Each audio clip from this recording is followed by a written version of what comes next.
Good morning, ladies and gentlemen. We are here in East Lansing, Michigan, and I am West Jim for the 2014 MSU Invite. And here's my host, Spencer Ray, and I'm Andre Sim. Spencer, give us a little breakdown of who is playing and what's going on today in this tournament. Well, MSU is squaring off against Central Michigan, and Michigan State has had some success against Central Michigan this year, winning 2 and losing the most recent one, 0-3, in the Grand Valley Invitational, the second one of the season.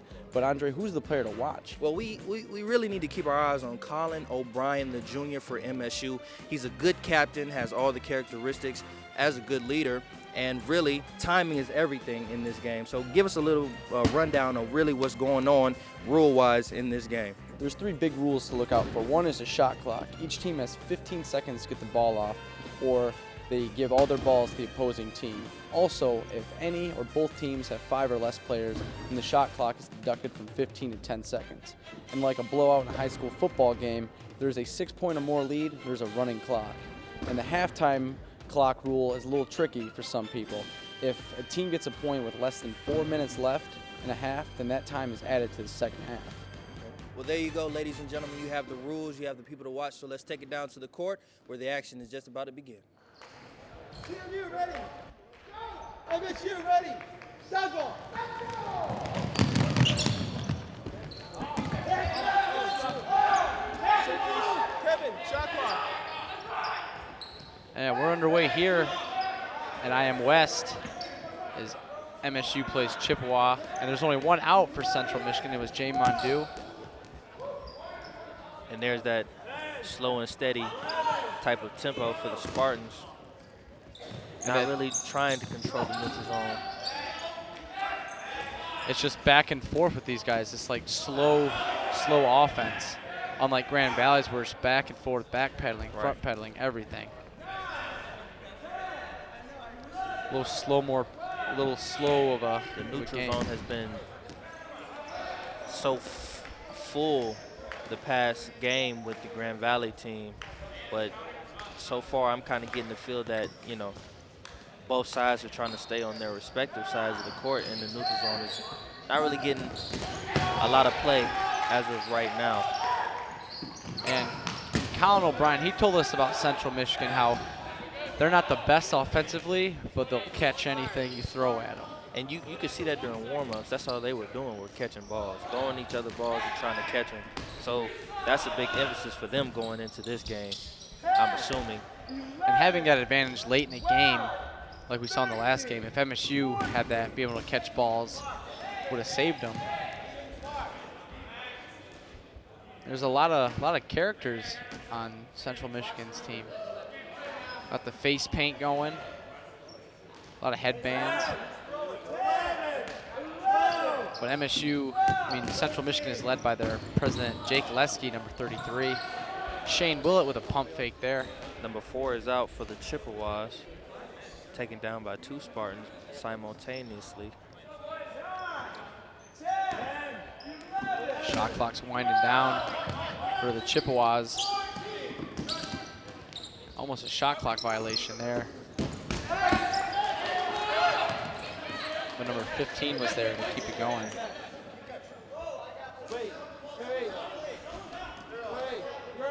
A lot of discrepancies there. They're going to call Alex Zajac out in Caldwell. That's when the head ref comes in to maintain the integrity of the game.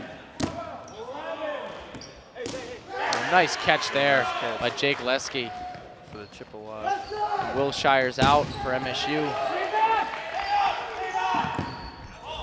And Sam Clark almost got it, but Lesky had ball.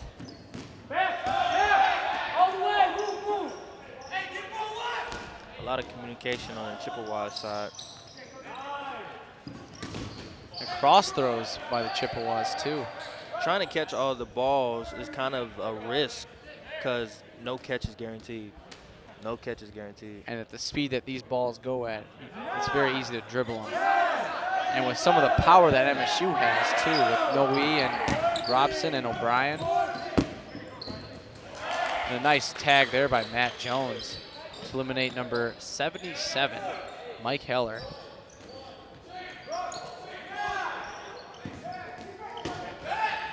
I see that CMU is kind of trying to disguise some of their throws as one person stands behind another and kind of chucks it sidearm to where people can't see the ball coming.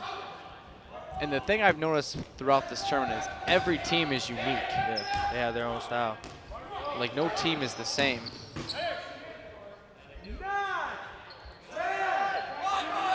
As you notice here, the shot clock's been running up.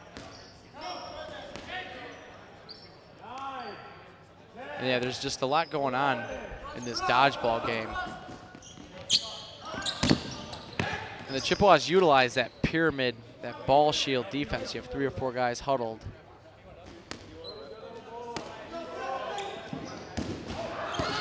They're all down And in a Roby ready Robson position, is ready out. to catch the ball for the Chippewas.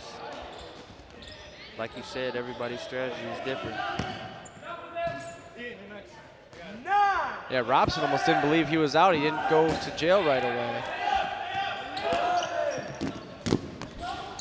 But MSU's forces are dwindling.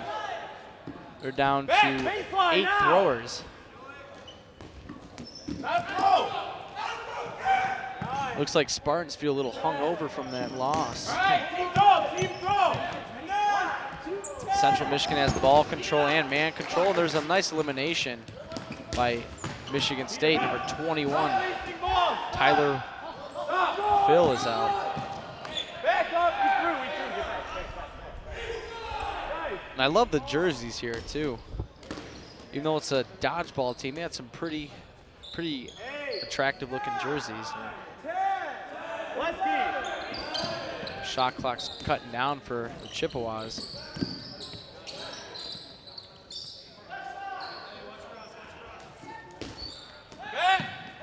And MSU is going to rally back with 5 attackers.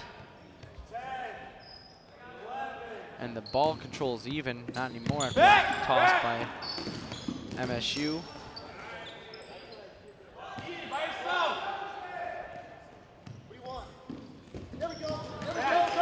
Spartan down.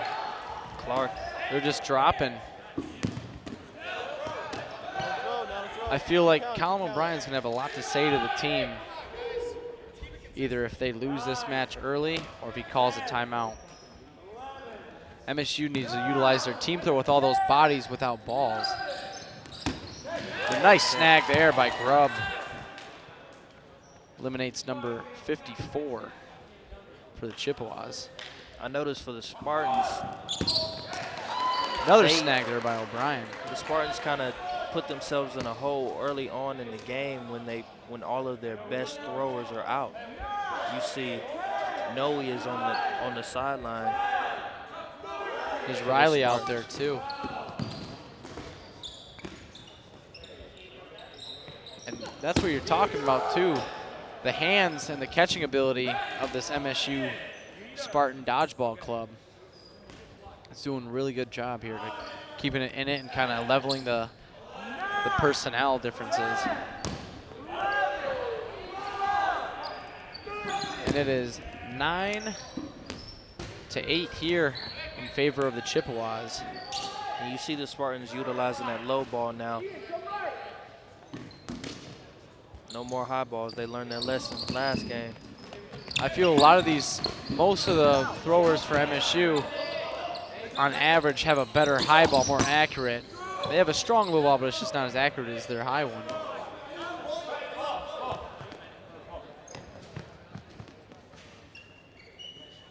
And almost a stalemate here as Chippewas enter the neutral zone, moving towards MSU. There's a nice trap call by the ref. Almost everyone that has a ball for the Chippewas. Spartans up with numbers. See if they can maintain this. And Spartans evened out the man count pretty quick too. There's Matt Jones. They have the ball. MSU has the ball advantage here. And the team throw on the left side, and it's missed. They targeted number 2, Scott LaValle. Number 7 is out, Zach Bacher. There's another team throw featuring Burgos, Caldwell, and Matt Jones. And Grubb. Cross throw by O'Brien. Spartans back off the team throw there. And looks like they're gonna go ante up on it. Team throw with O'Brien and Lieblich. It's unsuccessful. It's nice low throws though.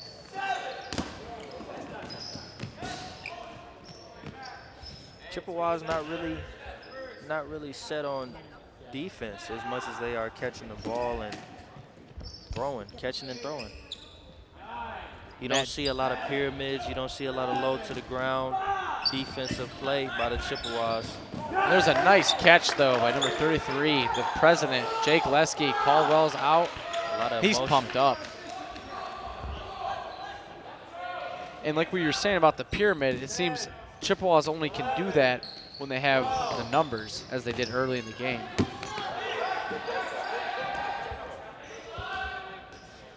And now their game plan changes now that their numbers aren't as high.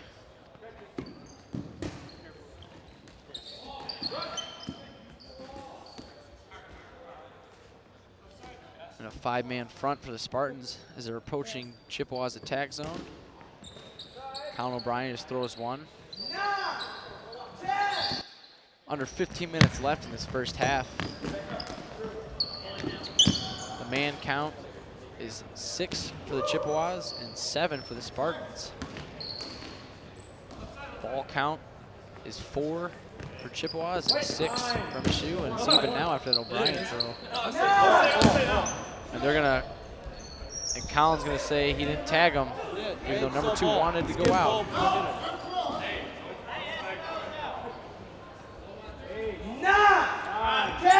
O'Brien is kind of frustrated with the call by the refs to keep one of the Chippewas in the game after a controversial throw. Nice team throw by Chippewas, but it's unsuccessful. And Grubb gets eliminated by Leske for the Chippewas to even out this man count. Matt Jones has been using that pump fake a lot early in this match. And O'Brien's eliminated by number 15 for the Chippewas, Cam Milbrett. Chippewas up on numbers now, see if they can capitalize. Team throw, and number 2 gets eliminated there, Scott LaValle. And it's back to even on the personnel. 5, 6, 7, 9, 8, 10. There's a violation. There's a violation, it seems. 5, 6, 7. There should have been a violation called there for Central. The ref went to 10 and restarted his count. Spartans need to be a little bit more accurate with their throws when they get a chance. The count is high, and it looks like they're not going to call Lieblich out as he dodged it with the ball in his hand. A little defense. And there's Lieblich out right there. Chippewa have the personnel lead, and 15 just gets eliminated by Burgos for the Chippewas. Yeah, Milbro's out. And it's 4-on-4 dodgeball here. A nice cross throw by Grogas, but it's unsuccessful. Wes Peters didn't see it. Thank you. 5, 6. That was a block. Here's Leske looking for a cross throw. Scanning the field. 5. Leske with a beautiful catch, and Burgos is eliminated. Number 77, Matt Heller's back in for the Chippewas, and it's 5-3. 5. And 3 missed throws for Chippewas on the team. 6, 7, 8. Leske gets low for those catches. Taylor Thayer. I mean, Christian Thaler almost gets there. Car on the toe. 6, 7,